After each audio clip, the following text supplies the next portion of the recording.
Ladies and gentlemen, welcome back to Impulse TCG.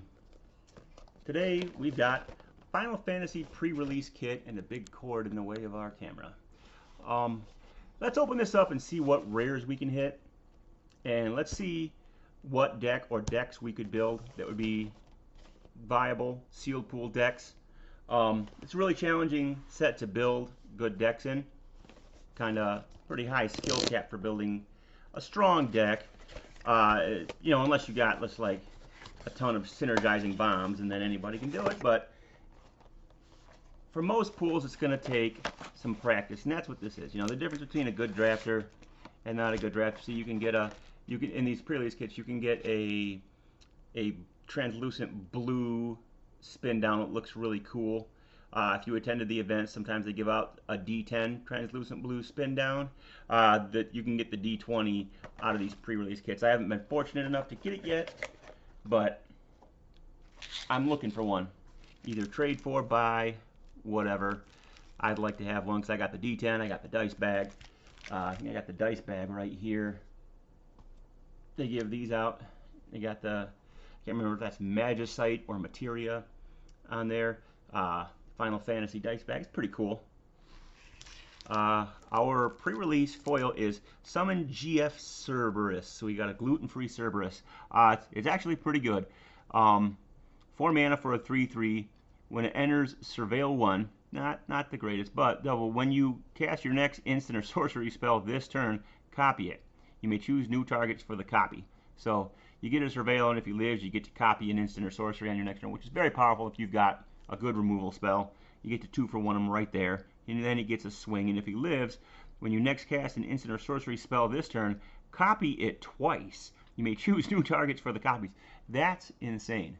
If they can't kill this guy, and you got a lot of instant sorceries, you are gonna value them out real fast. So that's a good hit for our pre-release. As far as power, I'm not sure money-wise. I think he'll be something that Commander players are going to want, but he's only a rare, so I don't think it's going to be, a $20 or $40 card or anything like that. We get a dual land. I like to see that because it's hard to do 3 colors. Sometimes it's even hard to do 2 colors in this format. But if you get enough of these dual lands in the 3-color scheme you're looking to put together, you can pull it off, and it gives you a major advantage. We got that guy in green. Let's set him out. Our first rare is another red rare saga. It is Summon Bernhilder. This one not as good, I don't think. It's very aggro, kind of like maybe a Boros beatdown or red-black beatdown deck. We get Vanilla Ice. She's actually pretty good because Green-Black's got a fill your graveyard theme going on, and she does that on her own without, even if you don't have her partner, she fills a role in that archetype. So she's automatically a 2-for-1. She can trade with most 1, 2, and 3 drops, and she gets you something back out of your graveyard. Very good for fixing your mana. Very nice, very good to have that. Barrett's a good hit. Put the red over here by the green. Get that guy. Death Touch Lifelink's always good. Evil Reawakened. We get a world map, which is nice to have, some mana fixer. Fate of the Suncrest.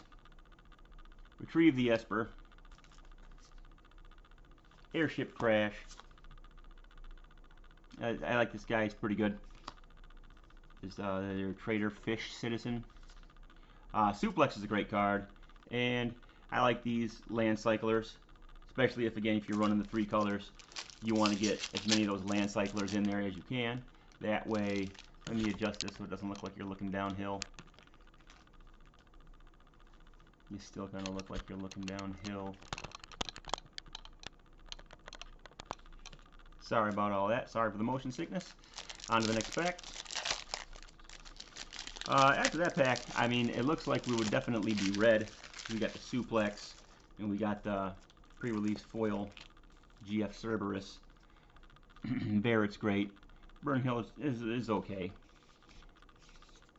Nice little Chocobo token. Another dual land, that's great. So we've already got, say, 2 mana fixtures if you wanted to run a Jund deck. This guy's great. It's just amazing. 6 for 6/6 trample. Let's remember that. I can't remember the name of that dinosaur. Colossal Dreadmaw. He's just Colossal Dreadmaw with upside and upside. You know, Colossal Dreadmaw was great back in Ixalan Limited. This guy's Colossal Dreadmaw plus 3 life and the option to cycle. Insane. We hit a Jumbo Cactar. Look at that. It looks like it's going to be red-green. Jumbo Cactar. Absolutely insane. If you get the +3 in trample pump spell, you know, if they don't have a removal spell that can kill them, it's lights out right there. Good hit, too. Everybody loves Jumbo Cactar.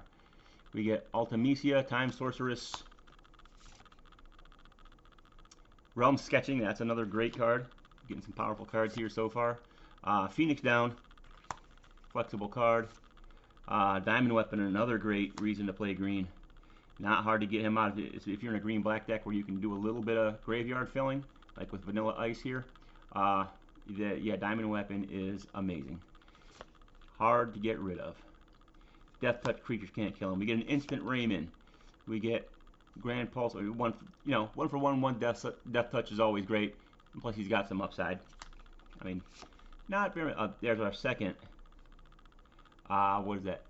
Balam T-Rexar. We got 2 of those. Green is definitely, it looks like where we're going to end up. Red's slowed way down. We haven't put a red card in the stack this entire pack. Oh, there we go. It's a decent one. Summon GF Ifrit. So we got gluten-free Cerberus and gluten-free Ifrit. So,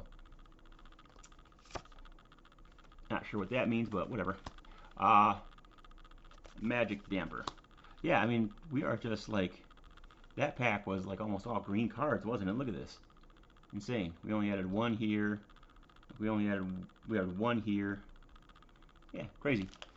So it looks like we're still kind of open. I mean, we got 2 blue-black Signpost uncommons. Let's see if we can get some non-green cards. We got a token here. Another dual land. That's great. 3 for 3 on dual lands.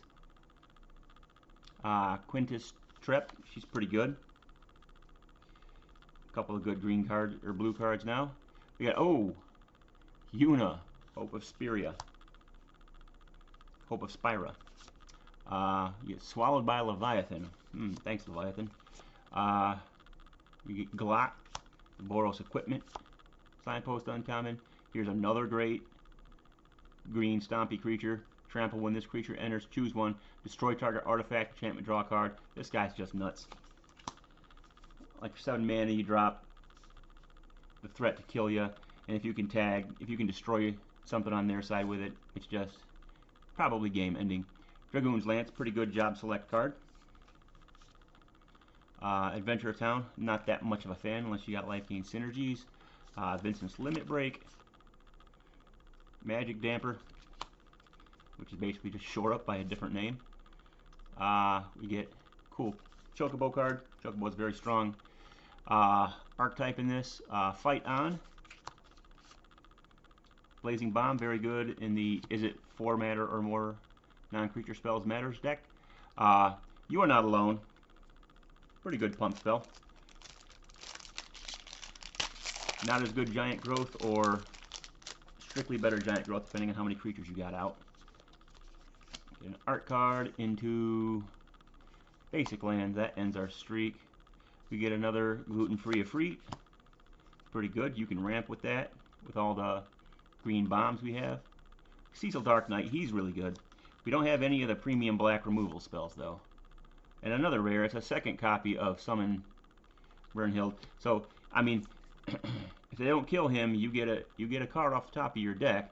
The problem is, if you're playing green-red, you've got a lot of high-end stuff. If you play him on too, you could exile one of your green stompy bombs, and all of a sudden, here's a cool card. This is a really good. It looks like we're probably going to be green-red here. Random Encounter. If you're very creature-heavy, this thing can end the game. I've seen this thing put 2 giant creatures on the board before, and the other guy had removal spells to clean it up, and the guy got to 8 mana and hit 3 creatures off it. That's just insane. Mage Tech Armor. Pretty good vehicle there. This is a really good flexible card here. Really good with the summon GF Cerberus. Into we get, what do we got here? I haven't seen this one before. The additional cost to sacrifice a creature. Search your library. Oh, it's Diabolic Intent. See, it's kind of hard to read that. Diabolic Intent. Pretty cool hit. It's been reprinted a bunch of times recently, so it's not the $60 card it used to be, but it's nice to hit good stuff off of that bonus sheet. We get the Wandering Dead. This is another good one. It's instant speed. It's rampant growth, instant speed, but you get to get a basic land or a town, so it's better mana fixing, and you put a 1/1 counter, so it's a combat trick that's ramp and mana fix. Now we've got 2 of this guy. When this creature enters, you lose 1 life, create a treasure token. When this creature attacks, you may sacrifice another creature or artifact. If you do, surveil 2. Second copy of Suplex, love that.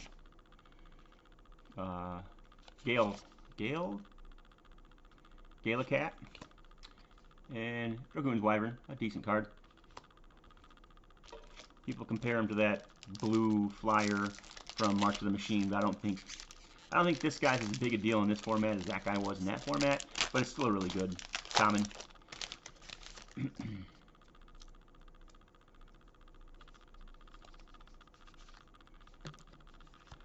Hero token into a dual land. We get a good, this is a really, in this archetype, this guy's really good. 5 mana, and he usually kills a creature when he comes in. We get Starting Town, a good mana fixer. So we could be Jund, at this point I would say we could be Jund if we wanted to. Fat Chocobo, a really good card, even if you're not playing a straight Chocobo deck, which it doesn't look like we have the Chocobo cards to do that, but even if you're not playing a Chocobo type of deck, you can just run Fat Chocobo and he's great on his own. You know, a 4/4 that makes a 2/2, the 2/2 gets bigger, and then he gives all your creatures trample. It's so good. Ride the Shoepuff? I don't know. Whatever.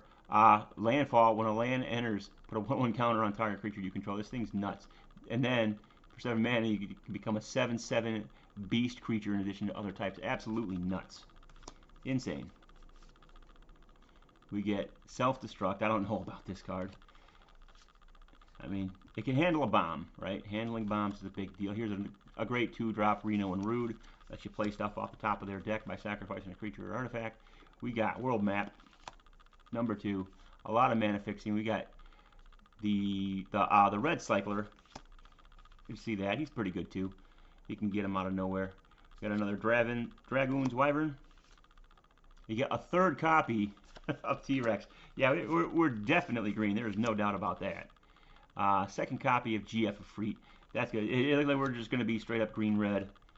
You know, big giant creatures beat your face in, because that's the 2nd copy of GF Efreet. And here we got another Galleycat, because GF Efreet can ramp you into those big creatures.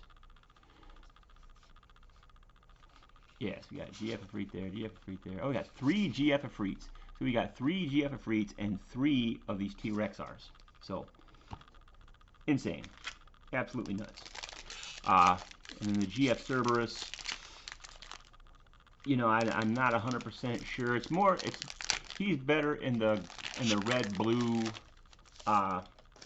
for non-creature spells with CMC 4 greater matter deck.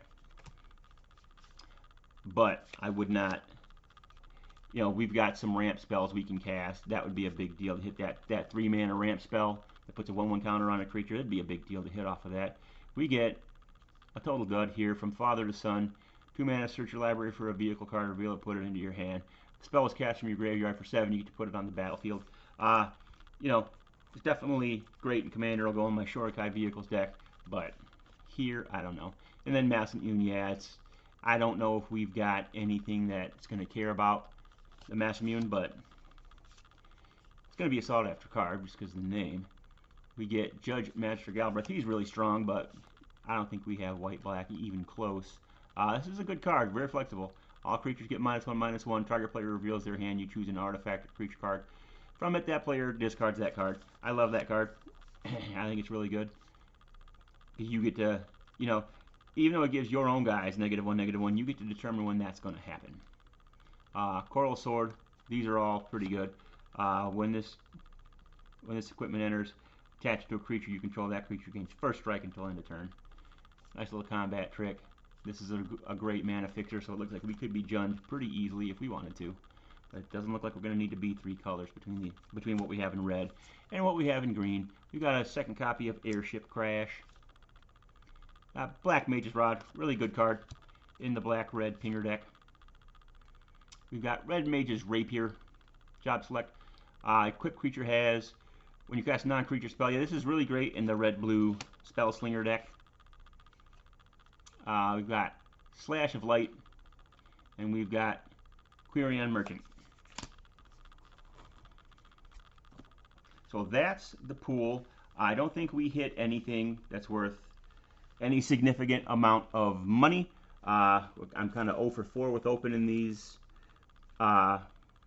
pre-release kits.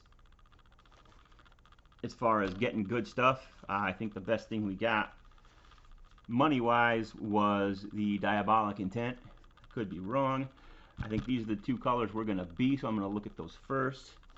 Let's put away all the other cards for now, keep them in order so it's easy to look at them. And here we have our mana fixers, starting town. So I'll pull out, I don't think there's any green-red. Oh yeah, we got that. So we got some, it's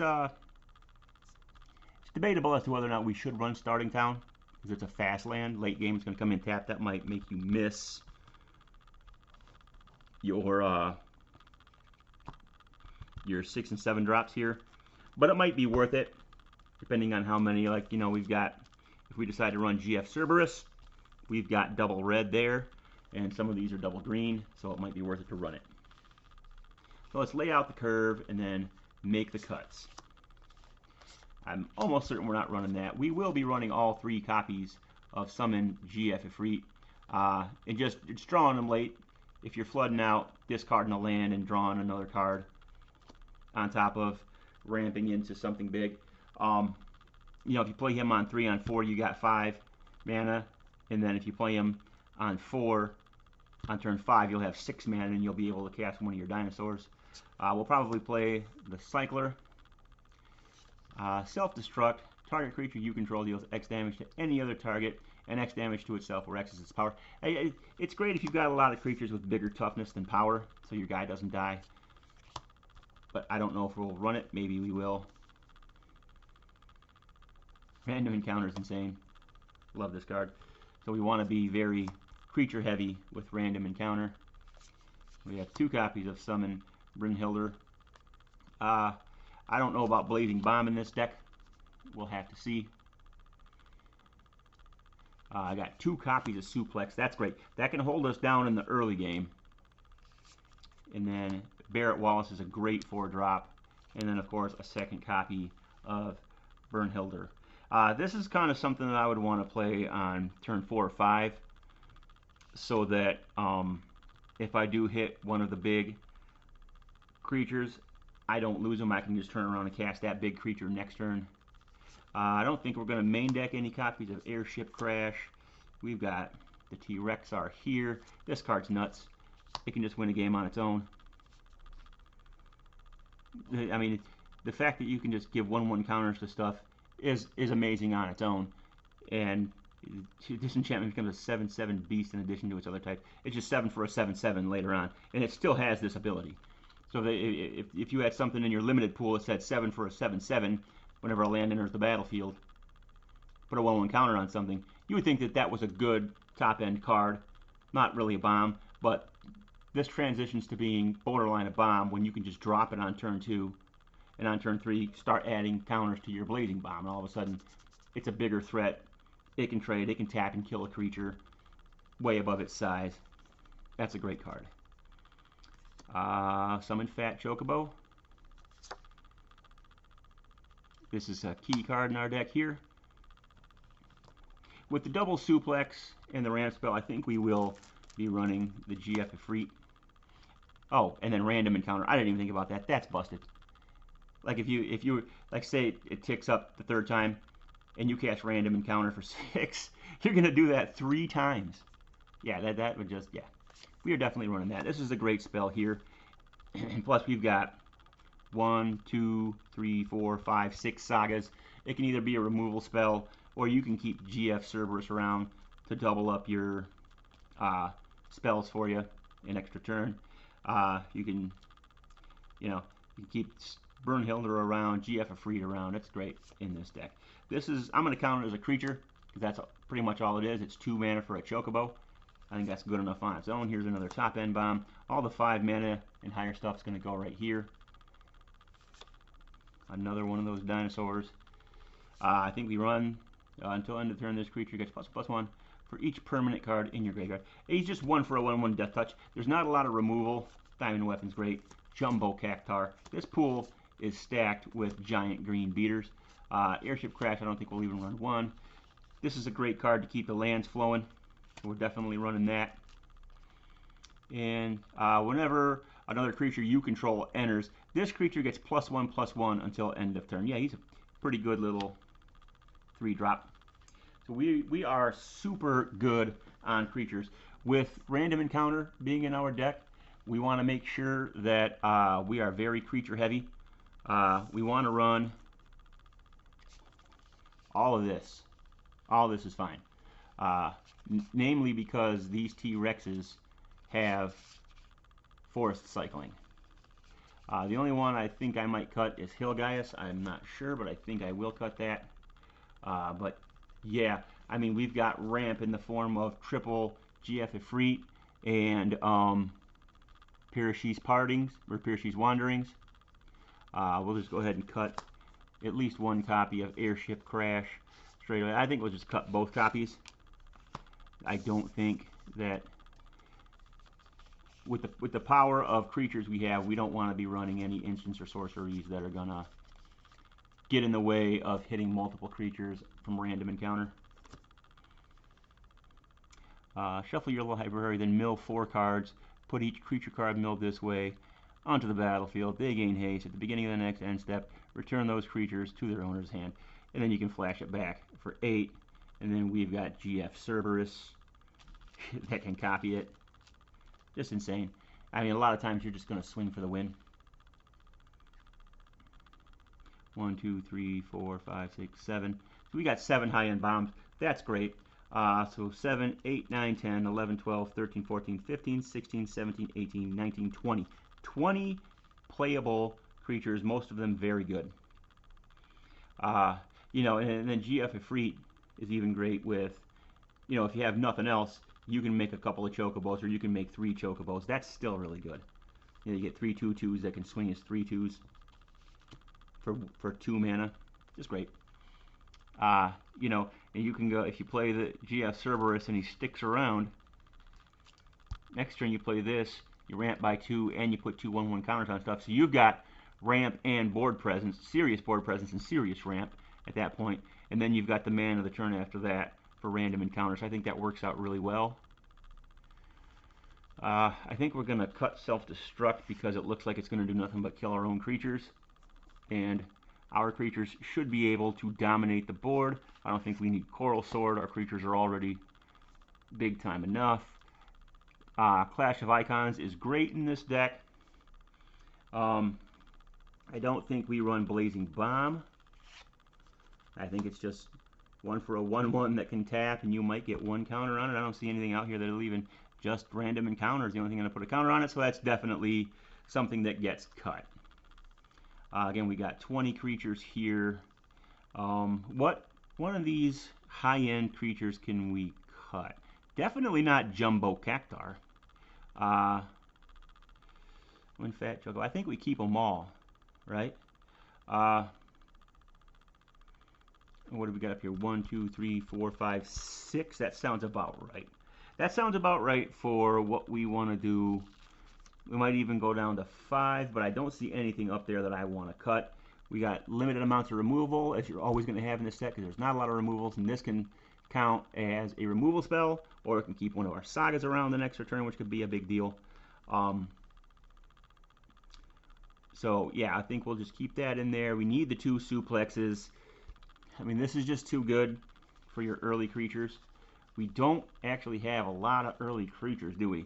We got, so if we play that on 2, you know, on turn 3 we would have to make our land drop before playing one of these. So we got 1, 2, 3, 4, 5 targets. That's not the most, to be honest. But man, it turns into a 7/7 just by paying 7 late game. It does not synergize very well. It does not synergize at all with random encounter. I'm thinking about cutting that.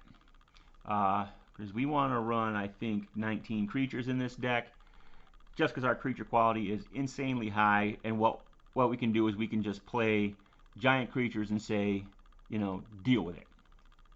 And then we've got sorcery, sorcery, instant, instant, sorcery. We want to keep that count high because of GF Cerberus. So you're going to want to, that's going to be a limitation of our deck right here, is GF Cerberus. You know, I want to play it for the fun of going Cerberus into random encounter. It's just insane. It's one of those things you do with your limited deck that might end up screwing you over because you just don't have any instants or sorceries, and now GF Cerberus is 4 for 3/3 that surveils 1 and literally just dies on its own 2 turns later. So I think we'll keep GF Cerberus in there. I'm debating in my brain cutting it. How does the debate go to cut GF Cerberus? Yeah, I mean, if you keep GF Cerberus in, it's for the lulls of double or even tripling up random encounter. That's just hilarious. Your opponent is just going to be buried in card abuse. They might even die right there. You know, you hit a couple of big 6/6 or 7/7 tramples. Say you hit a 6/6 and a 7/7 trample, right? Or you hit 2 6/6s because you got 3 of them in there. All of a sudden, here's 12 power worth of trample coming at you. And yeah, I got to recast them the next turn, but I mean, you're probably just dead right there. And we got 3 of the T-Rex. Jumbo Cactar, that's definitely going to kill you. I mean, he doesn't come with trample, but dang. Dang. Jumbo Cactar. Yeah, so what do we got here? 1, 2, 3, 4, 5, 6, 7, 8, 9, 10, 11, 12, 13, 14, 15, 16, 17, 18, 19, 20, 21, 22, 23, 24, 25. We need to make a couple of more cuts. The smart person cuts GF Cerberus, but we're not smart. And I think we want to keep 1, 2, 3, 4, 5, 6, 7. Yeah, the 7. I mean, the 5 drop isn't really that high. You're going to hit that on turn 4 almost every game with summon GF Efreet. So that's 1. I think we needed to make 2 cuts. Without GF Efreet, I definitely leave Ride the Shoe Puff in. Definitely. What do I cut? I don't want to cut anything here over creature-wise because we actually don't have very many serviceable 2-drops. Pretty low on that. I usually like to see a minimum of 6 serviceable 2-drops. We just don't have it. But like I said, on turn 2, we can do either these 4 or one of these 3, and it'll be great. This guy on 1 can kind of compensate for not having a 2-drop. He can just get out there and trade with anything. And then on 3 is where our deck takes off, right? On 3, we're casting GF Efreet. On 4, we're looking to cast. Yeah, I wish I had a couple of more 5-drops. That's going to be another limitation of this deck is GF Efreet. We got to play him on 3. We only got 1 5-drop to ramp into on 4. But GF Efreet can also help us double spell, right? GF Efreet can, you know, on 5, we can make another, well, I guess we don't have any other 3-drops. We got to say we could do a suplex and another 3-drop, but it would have to be another, most likely another GF Efreet. It looks like we're a little bit limited on that. But again, once we get up to casting 4 drops or above, we just got bangers. We got her, we got Barrett, Deals damage equal to the number of equipped creatures you control. Who cares? It's 4 for a 4/4 reach. We're not going to get anything off of Barret equipped creature-wise, but 4 for a 4/4 reach is really good because there's a lot of little weenie flyers out there like that blue guy, the 2/1 flyer that makes a 1/1. Barret is very nice to have. Yeah, there's not a lot of synergy here in this deck that I'm seeing, but I think this is the inevitability of the deck. This insane stack of insanely powerful creatures. How much did that? Hold up, we might wanna. No, we don't wanna. I thought this guy was 5 mana for a second. He is 6. We don't have any serviceable 6 drops or 5 drops left to choose from in red or green. Yeah, it's all out there. Here's our. We don't have any red. Magic Pot. When this creature dies, create a treasure token. Exile target card from a graveyard. I don't know. That might be a serviceable 3-drop.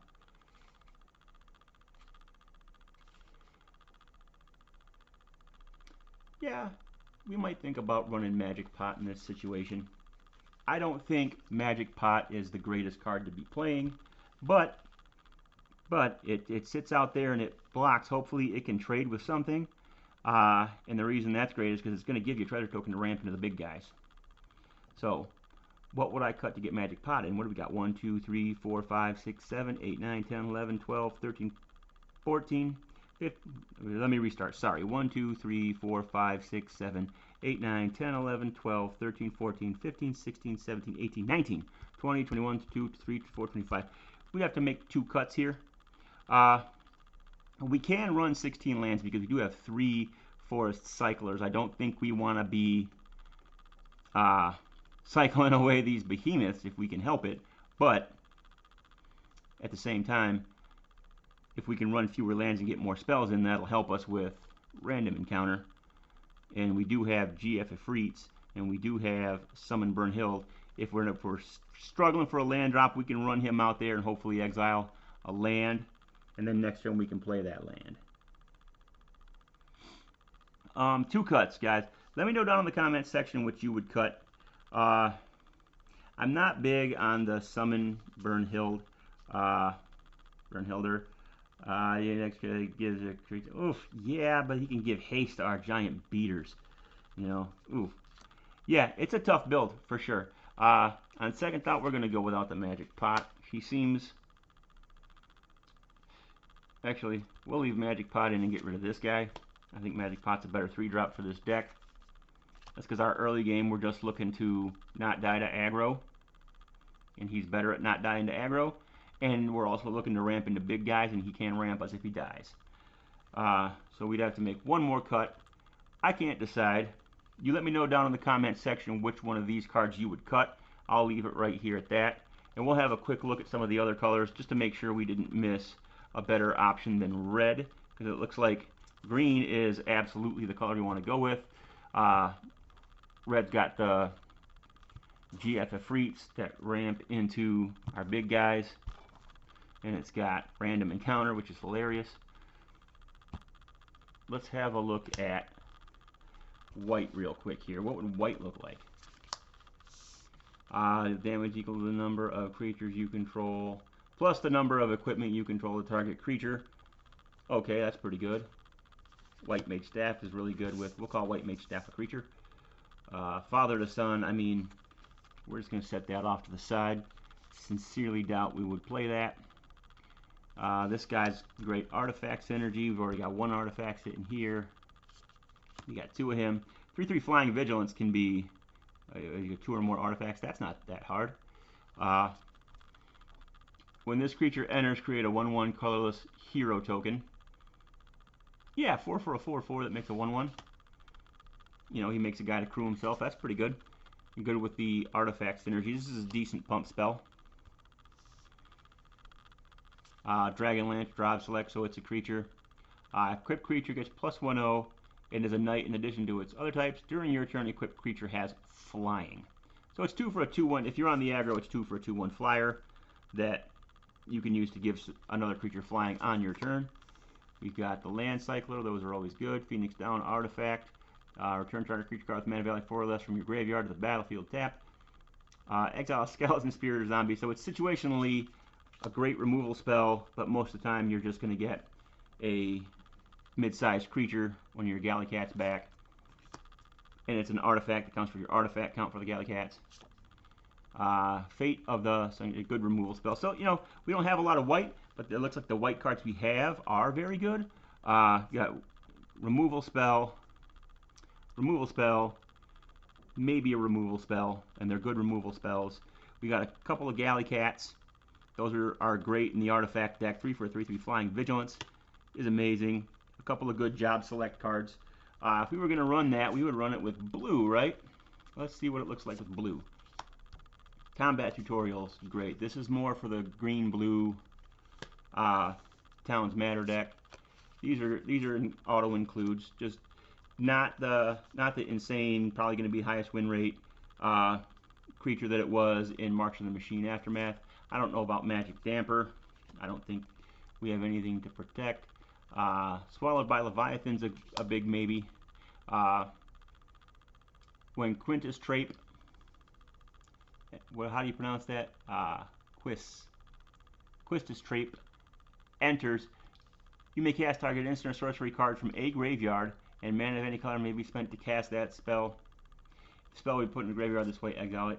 Ooh, yeah, because you can rebuy a removal spell. This card right here is amazing because copy target. Create a token that's a copy of target artifact, creature, or land. You know, you never have to lose to their bomb because now you have their bomb. Retrieve the Esper. It's a good card. Decent value card. You're always going to get undercosted creatures, or overcosted creature. You know, you don't want to pay 4 for a 3/3. You also don't want to pay 6 for a 5/5. But when you staple, you know, 2 bad creatures with a mana cost to it, it becomes card advantage. But again, as you can see, you know, there's just nothing really wow here. There's no power involved in this. Let's look at the multicolored cards. I don't think we hit any blue, white, multicolored cards. Yeah. I mean, if we run white with green, we do get this. During your turn, unit and enchantment creatures you control have trample, lifelink, and ward 2. At the beginning of your end step, return up to 1 target enchantment card from your graveyard to the battlefield with a finality counter on it. I mean, you know, good luck. What enchantments do we have? In green, I don't think we had any. There's no saga creatures over here either. We had Fat Chocobo, and that's pretty much it. So it looks like the blue-white artifact deck is definitely not there. There's just there's nothing in there that says, well, I want to play this. Whereas green has just an insane amount of top-end beaters. So we'll take a quick look at, you know, I'm not going to bother reviewing green-blue because green didn't look like it had any of the stuff that synergizes with the Towns Matter deck. We got a few towns we could play, but there wasn't enough payoffs. Black, I think, was pretty abysmal. This is a good equipment right here in black-red spells, but it doesn't look like black-red spells is there because you want a lot of the stuff that makes the Pinger Wizards, and red didn't have any of that. Poison the Waters is a good card. This guy's good. He's got Death Touch. This guy's a great 2-drop. These guys are good. We got a Tutor for Anything card. Cecil's a good 1-drop. If they can't take care of him, he can win you the game. This is good if you've got a lot of self-mill. We got Vincent's Limit Break. I don't know about that card. It shrinks the creature you target, so that's not going to work very well with the green creatures we got, right? Because it's just going to shrink the green creature. It might not even trade anymore, so definitely not it. Return target creature card from graveyard to the battlefield with 2 additional 1/1 counters on it. This is actually a really strong card. And we got one of these. Say we were going to run black-green. We've got one of those. We want to run black-white. We got one of those. But I mean, look here. There's no Sephiroth's intervention, no surrounded by black mages, none of the stuff that would attract you to black. So we're just gonna put that away. Black is not where it's at this time. I think it is a pretty powerful color in this limited format. It could be wrong, but that's all the colors. I don't see anything coming out of this pool other than green. The red's debatable, but again, I don't see what other color is going to do well. Black would be a nice support color for a deck like this if it had the removal. Same thing with white. White would give you access to the enchantment legendary, but we don't have the enchantments to support her. So that's that. Let me know down in the comments section how you would have built it, what you agree with, what your final cut from the red-green deck would have been. And until next time, this is Impulse TCG signing out.